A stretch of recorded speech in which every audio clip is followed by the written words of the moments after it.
Sir, SFM का paper बहुत hard आ गया है। क्या बात कर रहा है? हाँ। चल एक बार वीडियो बनाता हूँ। सीएमए फाइनल जून 26 का यदि आप एसएफएम का एग्जाम देकर आ रहे हैं तो वीडियो को देखने से आपका दिमाग थोड़ा सा कूल डाउन हो सकता है। आप आगे के एग्जाम पर और फोकस कर पाएंगे। और यदि आप फ्यूचर में एग्जाम देने वाले हैं तो भी आप ये वीडियो को देखकर अपने आने वाले एग्जाम की स्ट्रेटजी सजा सकते हैं। तो आइए फटाफट रिव्यू करते हैं। और आपको मैं हुआ तो एंड में एक चीज और बताऊंगा जो कि है मेरा एक्सपीरियंस, जो मैं एग्जाम हॉल में स्टूडेंट्स को विजिट करके आज जाना।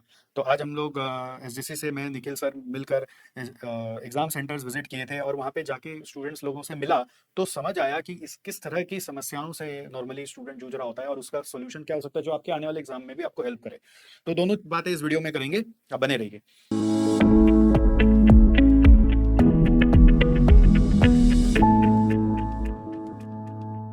तो फर्स्ट ऑफ ऑल पेपर का स्टैंडर्ड कैसा था? पेपर का standard I will say not so easy, moderate, मतलब कैलकुलेटिव। तो ये स्टैंडर्ड मतलब कैसा स्टैंडर्ड है? रेगुलर है कि इरेगुलर है? I will say regular standard ऐसा ही है। एसएफएम का पेपर में थोड़ा सा मतलब कैलकुलेशन घुसाता है। अनप्रेडिक्टेबल कुछ नहीं था, बट मॉडरेट लेवल बोला जाएगा। ठीक है, मतलब अगर एग्जाम हॉल में आप में ये पेशेंस है कि क्वेश्चन पढ़ के आप अपना वर्किंग कर सकते हैं तो ये पेपर इजी था। मतलब अगर आप ये सोच रहे थे कि सब कुछ छपा छपाया आ जाए कि देखा और छप दिया, देखा और छप दिया, तो मुश्किल था। मतलब कॉन्सेप्ट मैच होगा, फिगर्स तो चेंज ही होगा, और फिगर्स चेंज होगा तो वो आपको एग्जाम हॉल में बैठ के करना पड़ेगा पेशेंस के साथ।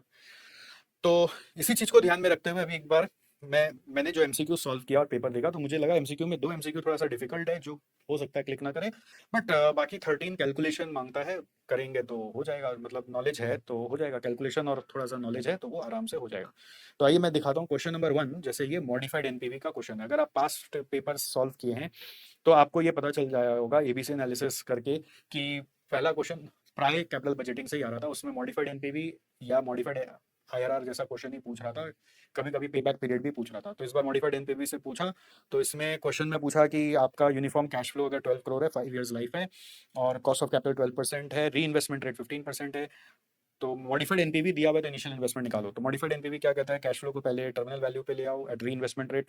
तो मैंने 15% के हिसाब से जो वैल्यू दिया था उससे ले आया, और फिर उसको प्रेजेंट पे ले आओ at cost of capital rate. तो इसको कॉस्ट ऑफ कैपिटल के रेट से ये रेट को यूज करके प्रेजेंट वैल्यू पे ले आया, फिर माइनस इनिशियल इन्वेस्टमेंट करेंगे तो एनपीवी आएगा। तो एनपीवी मालूम है तो इनिशियल इन्वेस्टमेंट बैलेंसिंग फिगर से 40 आ गया। नेक्स्ट अब देखिए सेकंड क्वेश्चन रिस्क एनालिसिस से आया है। एमसीक्यू में रिस्क एनालिसिस का भी कौन सा क्वेश्चन आ गया? सेंसिटिविटी एनालिसिस का। तो ये क्वेश्चन अगेन आप बोलेंगे कि ये आउट ऑफ बॉक्स है, नहीं, कैलकुलेटिव है, कॉन्सेप्ट और नॉलेज रिक्वायर करता है। तो आपको अगर सेंसिटिविटी का कॉन्सेप्ट मालूम है तो आपको करना आ गया होगा। इसमें sensitivity of annual cash flow बोला है, तो पहले मैंने गिवन डेटा से एनपीवी निकाला, और फिर सेंसिटिविटी निकालने के लिए हम लोग क्या करते हैं कि ऐसा कैश फ्लो निकाल लेते हैं जैसे एनपीवी जीरो आ रहा हो। तो वो कैश फ्लो आया एक्स लेकर 4.11847, और फिर सेंसिटिविटी के लिए percentage change in current and new निकाल लिया तो आंसर आया 8.48। थर्ड क्वेश्चन जो आया ये अगेन रिस्क एनालिसिस से ही आ गया, जिसमें सर्टेनिटी को इक्विवेलेंट निकालने बोला। अब ये आपको एकदम कॉन्सेप्ट में सिखाया हुआ है कि सर्टेनिटी इक्विवेलेंट कभी निकालना हो तो वो होता है certain cash flow by uncertain cash flow, या अनसर्टेन कैश फ्लो से जो एक्सपेक्टेड कैश फ्लो आ रहा है वो। तो यहाँ पर सर्टेन कैश फ्लो दिया हुआ है 15,000, और बोल रहा है अनसर्टेन कैश फ्लो है 20,000 with probability of 0.75 and 40,000 with probability of 0.25। तो उसका एक्सपेक्टेड कर लिया, और सर्टेन कैश फ्लो 15,000 है तो दोनों का रेशियो बनाया, आंसर आ गया 0.6। फिर ये सिक्योरिटाइजेशन से क्वेश्चन आया, जिसमें एक केस स्टडी इस तरफ का बनाने का क्वेश्चन की बनाया कि ओमेगा बैंक है जो सिक्योरिटाइज करता है its pool of housing loans to improve liquidity. The bank transfer this asset to a separate entity that issues securities to investors at isolate risk from the originator. तो bank transfer this to a separate entity. What is the role of this entity? This entity मतलब ऐसा entity जो security issue करता है investors को, तो उसका नाम होता है स्पेशल पर्पस व्हीकल। कॉन्सेप्ट और नॉलेज से ही हो रहा है, देखो कॉन्सेप्ट नॉलेज से हो रहा है ना। फिर ये वाला मुझे लगता है कि आपको नहीं आ रहा होगा। ये अगर कोई स्टूडेंट ने पास्ट पेपर्स बहुत अच्छे से सॉल्व किया है तो उसको क्रैक कर जाएगा कि इस तरह का एक बार पास्ट पेपर में आया हुआ रिलेटिव स्ट्रेंथ इंडेक्स। तो आइडिया क्या रहता है ना कि हम लोग कई बार हड़बड़ में कुछ लिमिटेड क्वेश्चंस करके जाते हैं, बट यदि आप अच्छे से फोकस करके सारा क्वेश्चंस जो इंस्टीट्यूट का दिया हुआ है, चाहे ऐसे में मैट हो, चाहे प्रीवियस पेपर हो, चाहे मॉक टेस्ट पेपर्स हो, चाहे क्वेश्चन बैंक हो, सब कुछ करके जाते हो तो एक ग्रिप आता है। जो लिमिटेड क्वेश्चन करके जाते हैं वही आने वाला है, जरूरी नहीं। जैसे मैंने भी एक दिन पहले कुछ लिमिटेड क्वेश्चंस डाले थे, बट मेरे को क्या पता था कि उससे आएगा कि नहीं आएगा, मैं थोड़ी ना पेपर बना रहा हूँ। मेरे को वो क्वेश्चन देने का आइडिया ये था कि हर चैप्टर का थोड़ा थोड़ा थोड़ा टच हो जाए और दिमाग थोड़ा सा खुल जाए। राइट, अब उसमें से आ जाता तो हम दोनों का नसीब होता, नहीं आया तो हम दोनों का नसीब नहीं है। बट पॉइंट इज आपको ओवरऑल पिक्चर कवर करके जाना है। तो ये रिलेटिव स्ट्रेंथ इंडेक्स का फॉर्मूला नहीं याद रहता है। इसका फॉर्मूला है 100 minus 100 by 1 plus R S, और आर एस का formula average gain by average loss.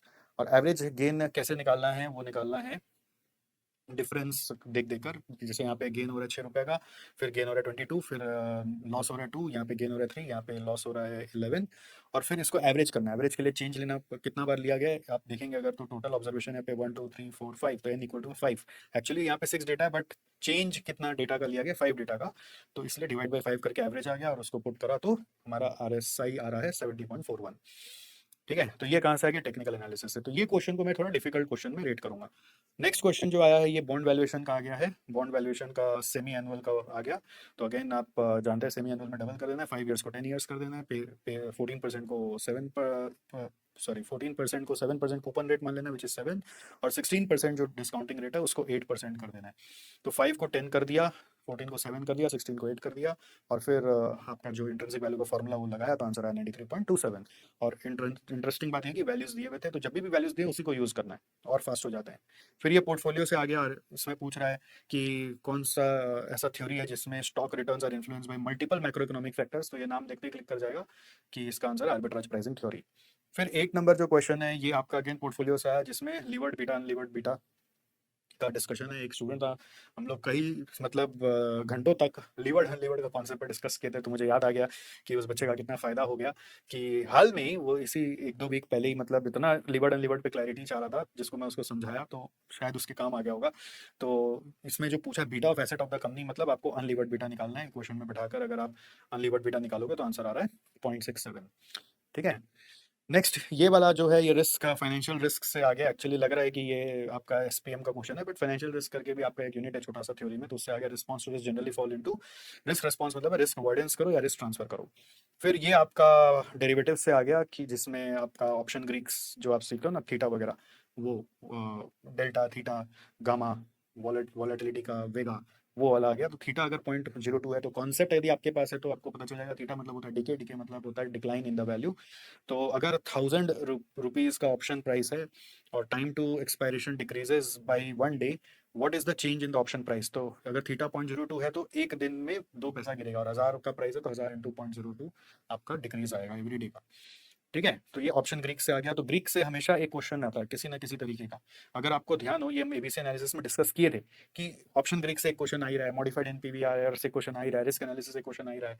So all those way discussed. और ये अब क्या है, ये एक नया, लास्ट टाइम भी क्या हुआ था ऐसा, एक लीप्स वाला क्वेश्चन दे दिया था, इस बार वाला जो क्वेश्चन दे दिया वो होगा इसका आंसर, मेरे को लग रहा है baskets, complex derivatives are options on portfolio of underlying asset, तो इसका आंसर होगा वो बास्केट। ठीक है, नेक्स्ट आ रहा है 12 नंबर। यहाँ पर ये अगेन थ्योरी आपका आ गया, क्या था वो, फॉरेन करेंसी वाला जो इंस्ट्रूमेंट्स है ना, फॉरेन करेंसी को लेकर, इंस्ट्रूमेंट्स को लेकर जो थ्योरी था उससे आ गया। तो उसमें मल्टी इंटरनेशनल फाइनेंसिंग, क्या नाम था उसका, international financing, yes international finance से आ गया। तो कंपनी मल्टीनेशनल कॉर्पोरेशन रेज करना चाह रहा है short to medium term funds in international market by using unsecured debt instruments denominated in foreign currency and placed outside the jurisdiction of any single country. What kind of instrument can be referred? तो unsecured अगर आपको जाना है debt instrument तो उसका answer है euro notes. Okay, तो ये आप अगेन थ्योरी पढ़ाओ या उसका एमसीक्यू किया हो तो क्लिक कर सकते हैं आपको। ये फॉरेक्स से आ गया, आर्बिट्राज का क्वेश्चन, जैसे कि कोई बड़ा क्वेश्चन होता है वैसे 2 मार्क के लिए दे दिया। तो इसमें एक ऑप्शन है कि आप क्रॉस रेट से आइए, दूसरा ऑप्शन है डायरेक्ट रेट से आइए। तो डायरेक्टली अगर यूएसडी को कन्वर्ट कर रहे हैं तो रुपीज़ में आंसर आ रहा है इतना, और अगर क्रॉस रेट से कन्वर्ट कर रहे हैं तो आंसर आ रहा है इतना। तो आर्बिट्राज करने का प्रॉफिट जो है दोनों का difference is coming to near by 1.95 lakh.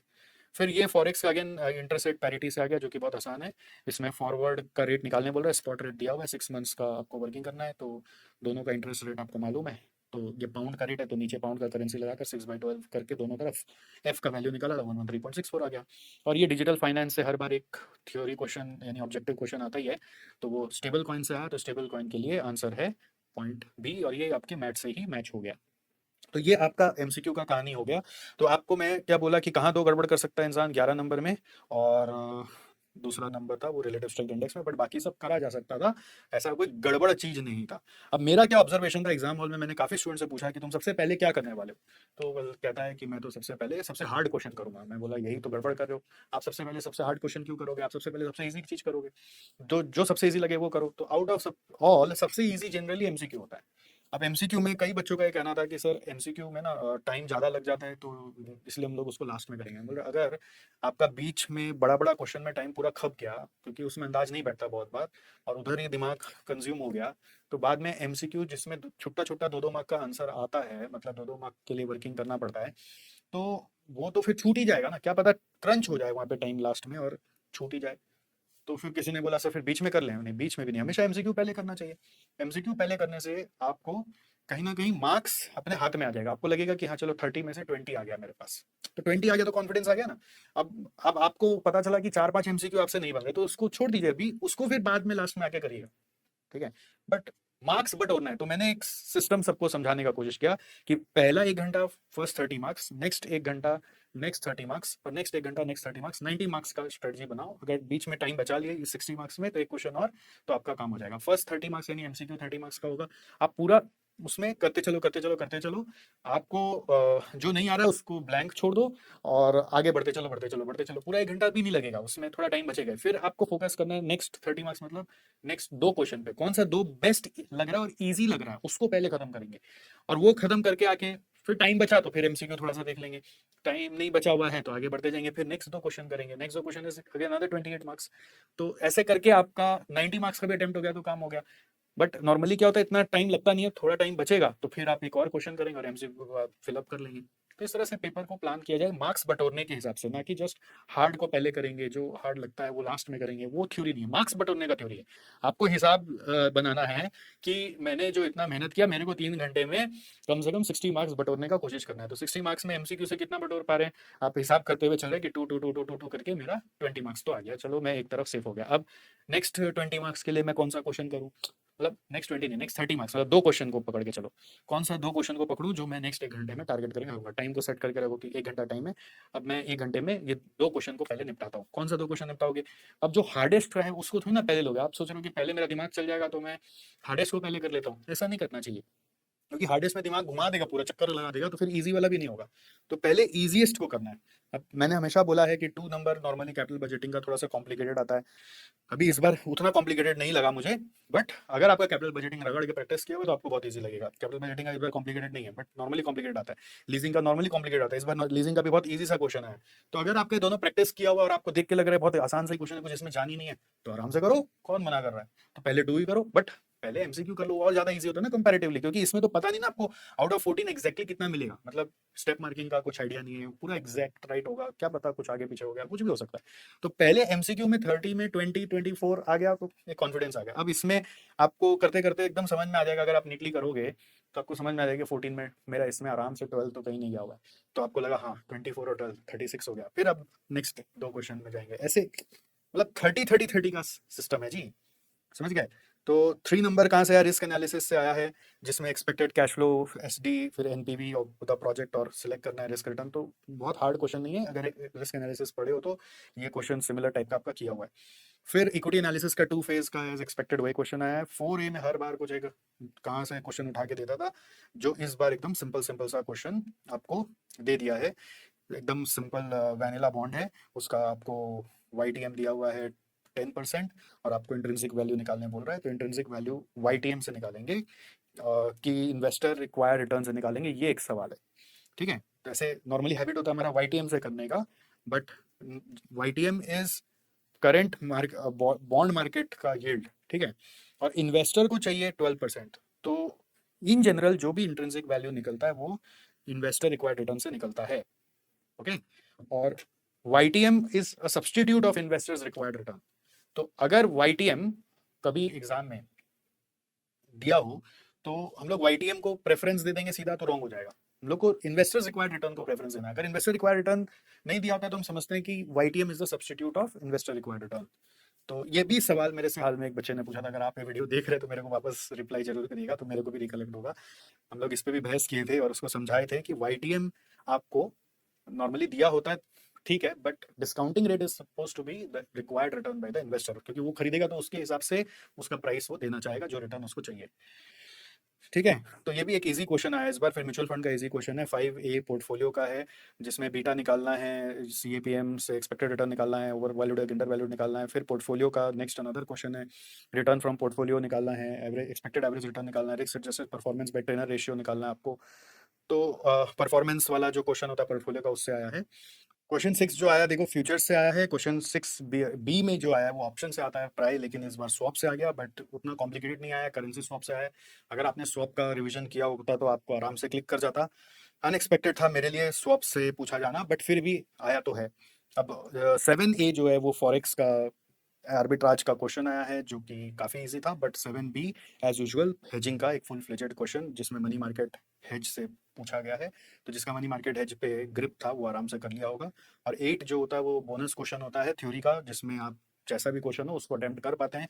तो constituent of digital finance business आया है, ADR का एडवांटेज और कॉन्सेप्ट पूछा है, और सिक्योरिटाइजेशन का parties involve in securitization process पूछा है। तो 8 was quite doable. 7 number forex पे कमांड होगा तो आराम से आप कर लेंगे। 6 में ए तो हो जाता, बी में हो सकता है स्वैप रिवाइज नहीं किया तो फंस गया हो, बट अदरवाइज हो जाता। पोर्टफोलियो का क्वेश्चंस दोनों अपना किया हुआ में से है। म्यूचुअल फंड आपका इस तरह का क्वेश्चन किया हुआ है, रेशियो निकालना है और रिटर्न निकालना है। बॉन्ड वैल्यूएशन का लकीली इजी क्वेश्चन आ गया। 3 नंबर जो क्वेश्चन है वो रिस्क एनालिसिस और इक्विटी एनालिसिस से आया, रिस्क एनालिसिस कैपिटल बजटिंग और इक्विटी एनालिसिस है, जो कि एकदम एक्सपेक्टेड जैसा था वैसा ही हुआ।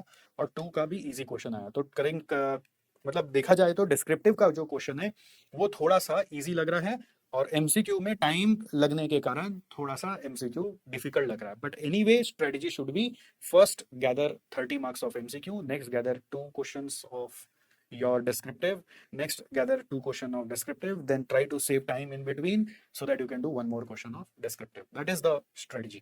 And if you are unable to do anything, skip that, proceed to next. Skip anything where you are getting stuck, proceed to next. If you follow this, I think it will help you in upcoming exam, and I will keep you updated. Make sure that we are meeting together in YouTube live on 18th of this June after your exam. I will be announcing that soon, but तब तक के लिए अभी अपना ध्यान रखिए और पढ़ाई करते रहिए।